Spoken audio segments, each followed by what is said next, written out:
आपको बताएं कि इलेक्शन कमीशन ने सेनेट इंतखाबात के लिए ज़ाब्ता इखलाक जारी कर दिया है। मज़ीद तफसीलात जानते हैं डॉन न्यूज़ के नुमाइंदे इरफान सिद्दूसी से। इरफान, क्या तफसीलात हैं, आगाह कीजिएगा। जी, जो ज़ाब्ता इखलाक जारी किया गया है इसमें यह कहा गया है कि सियासी जमातें और उम्मीदवार नजरिया पाकिस्तान और सालमियत के खिलाफ बयान नहीं देंगी और इसके अलावा कोई ऐसा बयान नहीं दिया जाएगा जिसका मकसद आर्म फोर्सेज, पार्लियामेंट या अदलिया की तस्दीक करना हो।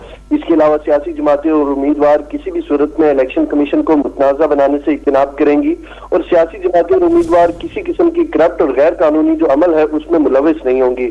उम्मीदवारों के हवाले से कहा गया कि किसी भी उम्मीदवार को जितवाने के लिए पब्लिक ऑफिस होल्डर की हिमायत हासिल नहीं की जाएगी और जो सरकारी मुलाजमीन है वो किसी भी सूरत में किसी भी उम्मीदवार की हिमायत या मुखालफत से इज्तनाब करेंगे। सदर और चारों जो सूबाई गवर्नर्स हैं वो सेनेट इंतखाबात के लिए इंतखाबी मुहिम जो है उसमें वो शामिल नहीं होंगे और वोटर्स के जो पोलिंग स्टेशन है इसके हवाले से कहा गया यहाँ पे मोबाइल अंदर ले जाने की इजाजत नहीं होगी। ठीक है, इरफान सिद्दूसी हमें तफसीलात से आगाह कर रहे थे। इरफान, आपका शुक्रिया।